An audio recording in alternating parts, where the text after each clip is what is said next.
It is corruption all the way at the top. And so I'm sure that if you're not unaware, you better be. And you better know about it.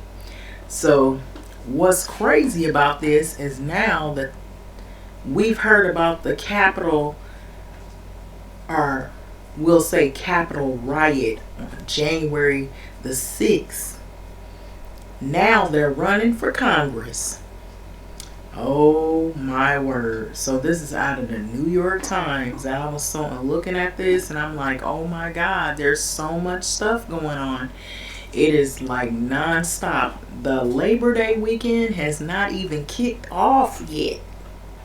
And all of this is coming out. So they were at the Capitol on January. These people were actually physically at the Capitol on January the 6th, and now they are running for Congress. All I gotta say is, it just doesn't end. This is by Katie Edmondson. And so this article, I was like, oh my, how could they even be so bold to do it? But they are. And you see that face right there? Who is this? Derek Van Orden. He's a candidate for the U.S. House after being endorsed by former President Donald Trump himself at a campaign rally in Waukesha, Wisconsin. This was August the 5th. So Washington, as rioters stormed the Capitol, this was 2021. January the 6th, Derek Van Orden, a retired Navy SEAL, had a front row seat to the mayhem, perching on the grounds beside a tall, intricately carved sandstone lantern pier. So these people were no joke. They were actually at the whole event. And now they're actually running without fail. So J.R. Majewski, an Air Force veteran, and listen to the jobs and the occupations that these people hold. So they are not like people that are just like people from the neighborhood. These are people that actually have some kind of status. So this person was from Ohio who was at the Capitol that day alongside a live streamer who frequently elevates the QAnon conspiracy theory. So was Sandy Smith, a self-described entrepreneur and farmer from North Carolina who attended a former President Donald Trump speech at the Ellipse and the march up Capitol Hill, and then they marched up Capitol Hill. So I still stand with, these are the statements from, these are not my statements, so these are the statements from this person. So I still stand with President Donald Trump, or Trump, and believe that he won the election. So you get that? You hear that? This is the kind of people that are trying to run for Congress. You guys watch out. So Smith wrote on Twitter the night of January 6, 2021, that she had posted that afternoon that she had come to Washington to fight for Trump. Hashtag fight for Trump. So these people are like Trump believers and Trump, what you would say, Trump cheers and everything else. So all three are seeking to return to the Capitol next year at the same time as members of Congress. And so we already know it's a lot of hot button topics that people's like trying to bring everything back. You hear the slogans, bring America back, make America great again. And I'll just be honest with you, this is in my opinion, I feel like it's racism involved in a lot of it. And it's just really sad. It's classism, racism, sexism. It's all kind of isms involved in all of this. And they trying to bring it back to the 50s. That's what's going on. And a lot of people's rights are going to be taken away or either impeded by these people that are trying to change the laws back to the way they were. And revert things. But all three, they're trying to seek to be members of Congress. So nearly 2 years after the deadly attack, which sent lawmakers and the vice president fleeing for their lives, people who were on hand for the riot are seeking to become members of the institution that mob assaulted. Okay, so they are running for Congress in competitive districts, in some cases with support from Republican leaders that are also knowing that these people were out there physically. And even though that they're onlookers, it's just like you're watching somebody commit something and do something and act, you're just as guilty or you're just as involved. Even if you're not actually going inside or you're not touching anything, you were there. So none of the candidates, my opinion, none of the candidates have been charged with entering the Capitol or otherwise engaging in illegal behavior. Remember what I just said. However, and almost all of them have sought to distance themselves from the event of January 6th and denounce the violence they witnessed. But think about it, they were there. I'm just leave you with that little bit. But their presence on the ballot is the latest sign of how the extreme beliefs that prompted the Capitol assault, which was inspired by Trump's lies of stolen election and fueled the flood of disinformation that have entered the GOP mainstream. So that's their talking points, y'all. This is how politics are run. And this is how they're governed now. And it underscores how Republican leaders whose lives were in peril on January 6th are still elevating those voices in the hopes of taking control of the House. So historically, party leaders have sought to recruit mainstream broadly appealing candidates to run in competitive districts, wary of alienating independent and moderate voters whose support is typically needed. So in many areas of the county, House Republicans have followed that model as well, elevating diverse candidates with compelling personal stories. Okay, so but as the prospect of winning back the House majority, Republican leaders have also thrown their backing behind extreme right-wing candidates as well, who are devoted to Trump. These are like Trump supporters, and they are loyal. Even though Trump is not president anymore, Trumpism is not gone, y'all. And though you see this has been active in his political movement, including his efforts to overturn his 2020 defeat. So it lives on. It just never goes away. So a handful of them answered his call to march on the Capitol January 6th as he sought to intimidate members of Congress into rejecting the electoral votes that would confirm Joe Biden's victory. So should those candidates prevail in the midterm election, they would grow the ascendant's ranks of hard right lawmakers who have reshaped the Republican Party and Trump's image as well. So the image is there to haunt everyone, and it just doesn't go away. So he will forever live on with that group. And if the party succeeds in its drive to retake the House, they would add to an extremist wing of the new majority. And so you know what that would mean. So there's the fight is not over yet. That's what this means. So Representative Kevin McCarthy of California and the minority leader who is in line to become House Speaker if Republicans prevail campaigned last month for Majewski in Fremont, Ohio. So McCarthy criticized an ad by Representative Marcy Kaptur, the veteran Democratic incumbent, that portrayed Majewski as an extremist who broke through the police barricades on the Capitol of January 6th riot. So is she running any advertisements of something she's accomplished, of how she's made this district better?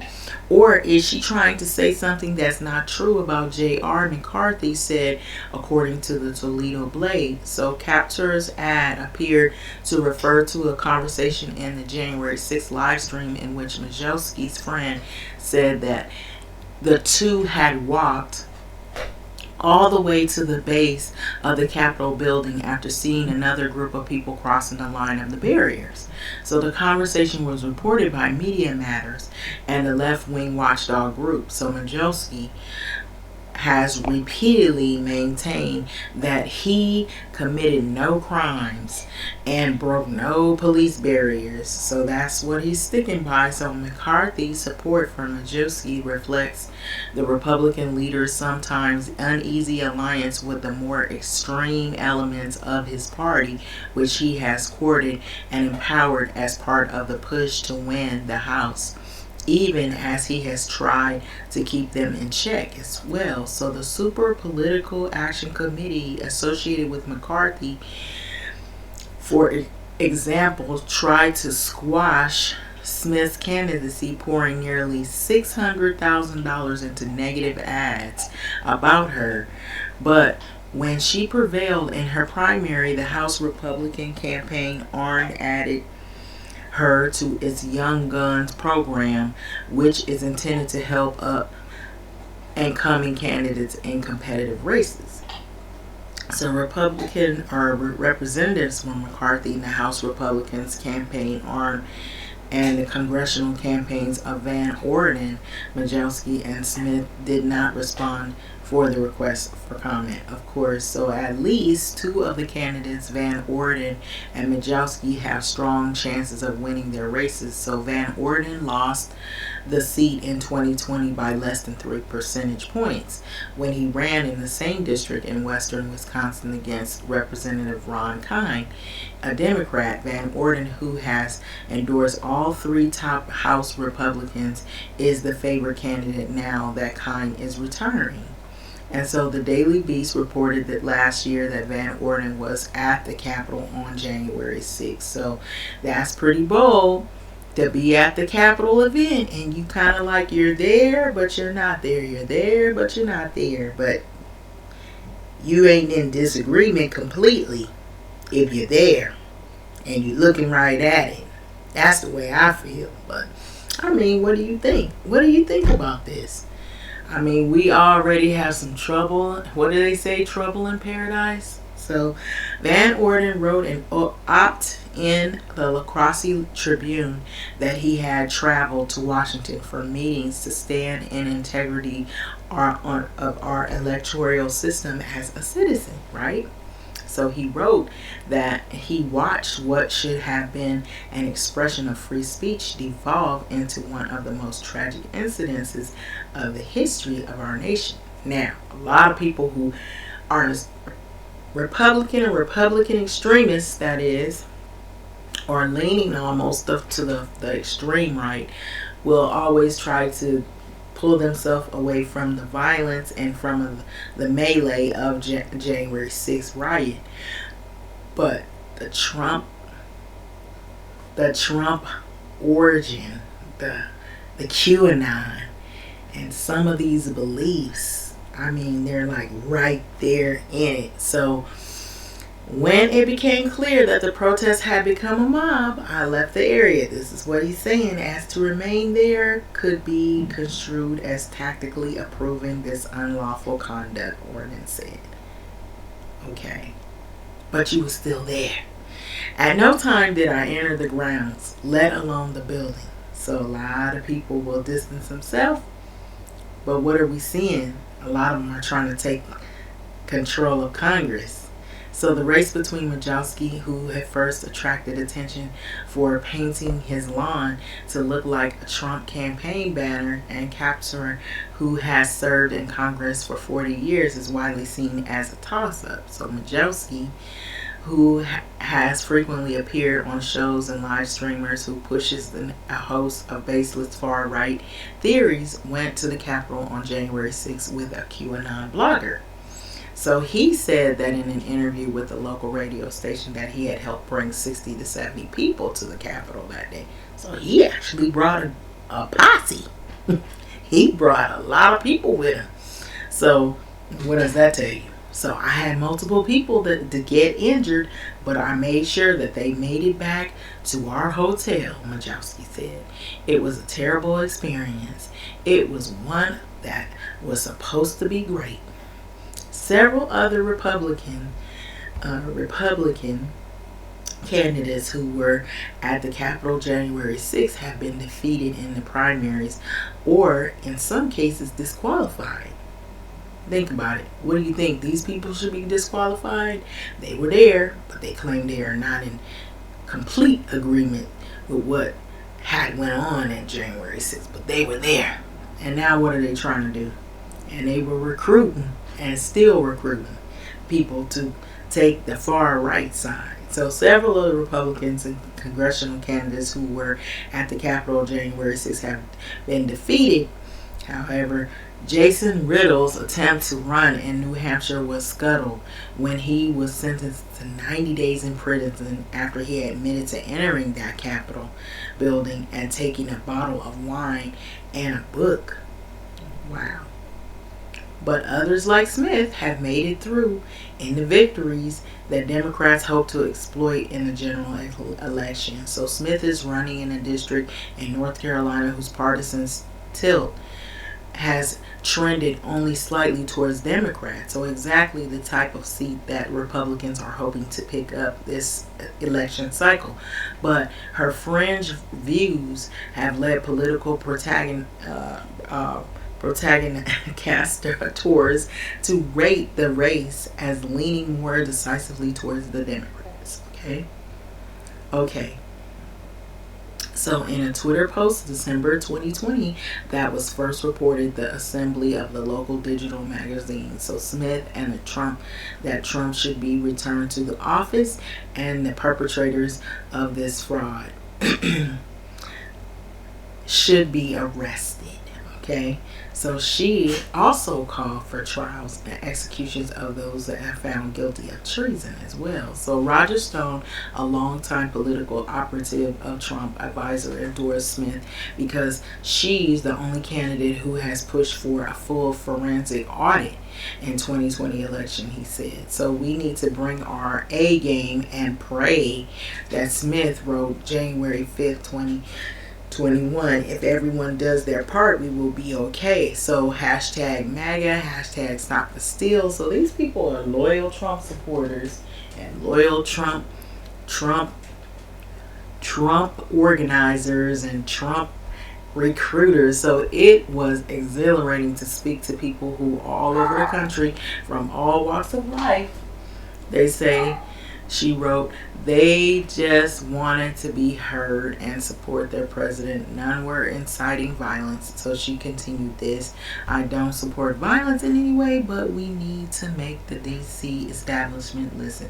Oh, you don't support violence, but you need to make them listen. So that's why the January 6th Capitol riot happened. So that's the way I look at it. But she has since been endorsed by half a dozen sitting members of Congress. So sounds like some of the members of the GOP are in collusion with a lot of this, is what it sounds like to me. What do you think? I'm thinking that this is not just an outside job. This is an inside job. So this is not going to be over with. The fight is on. They are trying to take over the seats of Congress so they can just basically just overturn and overrun that whole thing in there, up there.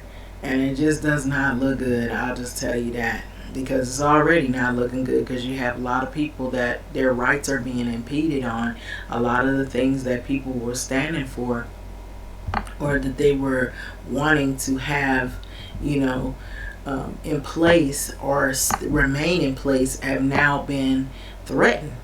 The whole idea of having your rights threatened by these groups who are just dead set persistent on taking over the seats in the House and of Congress. So just seems very unfair to me. That's all I can say. And it seems like there's a lot of corruption way at the top. And so what do you think about this? It just seems like it'll never go away. Like it's just an ongoing battle, and it'll just continue on until people finally feel like we're fed up. And it almost feels like it's going to be another insurrection. And it's just going to continue back and forth. That's what I see it. I foresee the future as not being good. when it comes to stuff like this.